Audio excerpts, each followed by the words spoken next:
اهلا وسهلا بيكم، يا رب تكونوا بخير وصحة وسعادة. ناس كتير قوي بتقعد تدور كده جواها وتقول ايه، انا فعلا نفسي ارتاح.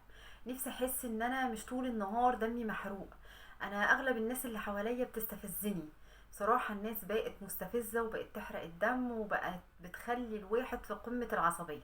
ازاي اقدر اعيش كده هادية يبقى عندي حالة من الاستقرار والسلام الداخلي؟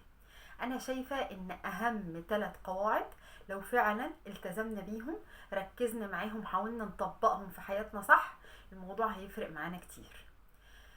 اول قاعدة لازم اخد بالي منها ان قاعدة التجاهل. انا يعني شايفة ان انا لو اتعلمت فعلا ازاي اتجاهل، انا كده خلاص يعني عديت نص مشاكل حياتي. لان اغلب المشاكل اللي بتيجي في حياتنا بتبقى من التركيز، اللي هو انا مركزة مع اللي قدامي. ده عمل كذا وما عملش كذا فدمي يتحرق. ده كان يقصد كذا وما يقصدش كذا فدمي يتحرق. لا، طب ما انا مش طول الوقت هقعد كده، لا كتر التركيز ده لا. ابدا بقى اتجاهل اللي هو ايه اللي قدامي. طب ضايقني ده، حرق دمي، اتجاهله ازاي؟ خلاص انا مش طايقه نفسي. ما هو مش طايقه نفسك طول ما انتي بتركزي معاه هتبقي مش طايقه نفسك اكتر. لكن عارفه بقى لما تعملي نفسك اصلا مش سامعاه ومش واخده بالك منه.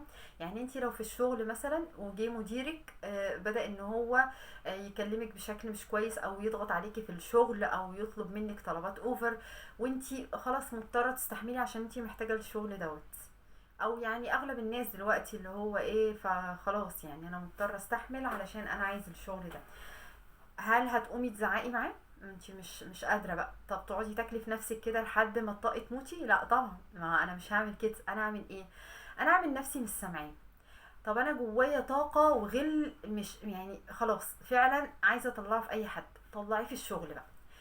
اقعدي كده ركزي في شغلك، ابدأي ان انت تخرجي كل الشحنات الغضب اللي انت حاسه بيها ديت في الشغل بتاعك، هتلاقي الموضوع بقى اهدى.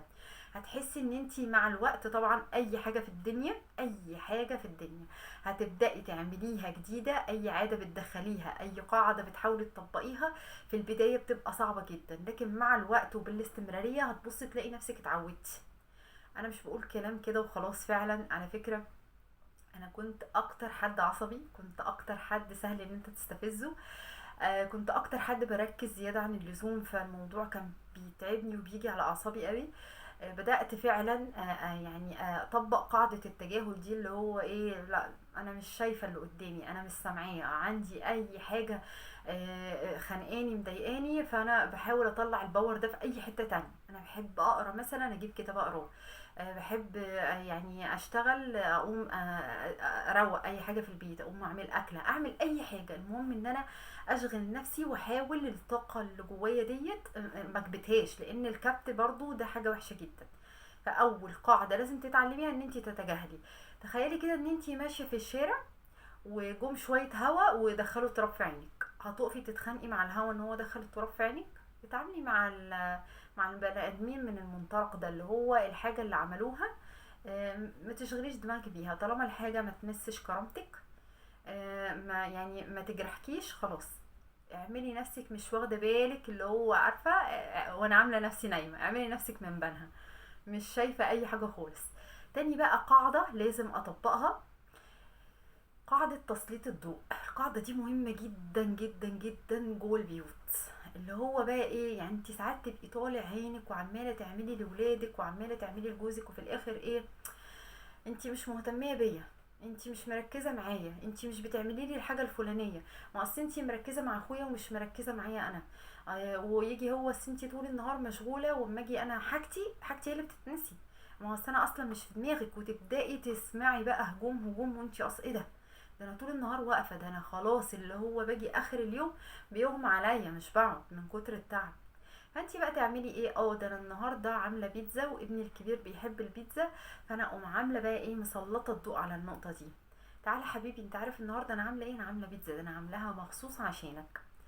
تيجي مثلا حاجة معينة بيحبها جوزك بشكل معين، انت جيتي عملتيها. هو كان طالب حاجة معينة فانت عملتيها وحطيتيها له. بيحب مثلا نوع شوكولاتة معين، بيحب تجيبي له تيشيرت مفاجأة، اللي هو بص حبيبي ده انا جايه انا عامله لك مفاجأة. وتبدأي ان انت تطلعي الحاجة، ها ايه رأيك؟ انا وانا ماشية بصراحة وشفت التيشيرت دوت او القميص ده، حسيت ان فعلا شفتك فيه جميل جدا جدا. بصي الشوكولاته دي انا عارفه ان انت بتحبها، فاول ما عيني جت عليها جبتها لك. فاللي هو بقى انت بتركزي، انت كده كده انت بتعملي الحاجه دي اصلا، بتجيبي هديه وبتجيبي شوكولاته وكل حاجه وبتعملي كل الحاجات دي، بس ما بتقوليش ايه ده انا عاملاها مخصوص عشانك. انت بقى ركزي الضوء. كل حد حاسس ان انت مقصره معاه في حاجه معينه، ابدأي وانت بتعمليها بصوا انا عامله الحاجه دي عشانك انت. الموضوع دوت هيفرق جامد جدا، جربيه كده، وعايزه اقولك هتدعيلي، النتيجه فعلا هايله. تالت بقى قاعده، ودي برضو من القواعد المهمه جدا، قاعده المسافات الامنه او الحدود. لازم كده تبقي عامله ايه، تبقي واقفه جوه دايره، الدايره دي محدش يعديها، الدايره دي تبقى عامله زي الخط الاحمر. هي دي حدودك، وهي دي يعني اقولك ايه، دي المسافة الآمنة بتاعتك اللي لو حد عداها انت فعلا هتبقي في مرحلة الخطر. بلاش بقى العلاقات السايحة زيادة عن اللزوم. ماشي، انا بحب اللي قدامي وتمام وزي الفل، بس بلاش اللي هو انا مش هعرف اتصرف من غير اللي قدامي ده. التعلق المرضي بلاش نوصل نفسنا لدرجة التعلق المرضي، اللي هو بقى انا خلاص مش شايفة نفسي ولا شايفة حياتي من غير الشخص ده او من غير الشخصية دي. انا مش عارفه اتصرف، ده انا مش عارفه انزل اشتري حاجه من غير ما تكون مثلا صاحبتي معايا، ده انا مش بعرف اتحرك الا لما يكون جوزي في رجلي، ده انا لو حصل لي مشكله مش هعرف اتصرف فيها لان طبيعي طول الوقت هو اللي بيعمل لي كل حاجه.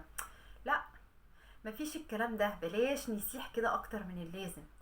خلي دايما في مسافات امنه علشان لما يحصل اي موقف ما تحسيش ان انتي موجوعه قوي، ما تحسيش ان انتي واقفه كده مش عارفه تتصرفي، الموضوع خلاص جالك كانك بالظبط اتشلتي، مش عارفه تتحركي، مش عارفه تعملي اي حاجه، وبتبقى الصدمه اكبر. يعني قبل كده انا اتكلمت على انواع الصدمات في فيديو من الفيديوهات. كل ما كان التعلق بتاعك بالشخص اللي قدامك اقل، كل ما كانت الصدمه اللي هتتعرضي لها معاه اقل. طب دي انت كده بتفرضي الحاجه الوحشه، وان شاء الله ما فيش حاجه، حبيبتي ان شاء الله ما فيش حاجه، بس احنا كل حاجه لو احنا مش عاملين حسابها او مش مخططين لها هتبصي تلاقيها ساحت منك وهتعمل لك مشاكل بعد كده. ما هو ما فيش حاجه مضمونه بنسبه 100%، والمستقبل ده في علم الغيب. فانتي لازم تبقي عامله حسابك ان انتي لو تعرضتي لاي موقف من المواقف ديت ما يحصل لكش مشكله. ربنا يحفظنا جميعا، ويا ريت نركز فعلا في القواعد دي، هتفرق كتير جدا في حياتكم، وهتفرق كتير جدا في حياة اللي حواليكم. انتوا هتعيشوا مرتاحين، هتحسوا ان انتوا فعلا الموضوع ما بقاش بيجي على اعصابكم زي ما كان الاول. هتحسوا فعلا بالفرق، هتحسوا بالاختلاف، هتحسوا ان انتوا بقى ايه يعني ممكن الدنيا تتشال وتتحط من حواليكوا وفي مصايب بتحصل اللي هو بقى ايه يعني، ده اللي قدامي عمال يتخانق ويضايقني ويقول ويعيد ويزيد وانت اصلا مش سامعه، انت في حته تانية. طب قول بقى اللي انت عايزه، طالما مش بتهني ومش بتيجي على كرامتي، فالموضوع كاني مش سامعاه، كاني من كوكب تاني، انا عايشه في كوكب وانتوا عايشين في كوكب. ريحوا بالكم، ارضوا باللي في ايديكم، احمدوا ربنا، ركزوا مع نفسكم، سلطوا الضوء على كل حاجه حلوه بتعملوها علشان خاطر اللي حواليكم ياخدوا بالكم منها، ياخدوا بالهم منها. سوري، مش بقول ان انتوا تمنوا طول ما انتوا قاعدين، ده انا عملت لكم مش عارفه ايه، ده انا عملت، لا، احنا بعاد تماما عن المن، احنا مجرد ما ان احنا بندي ضوء احمر كده، بصوا انا بعمل الحاجه دي عشانكم. ربنا يسعدكم جميعا.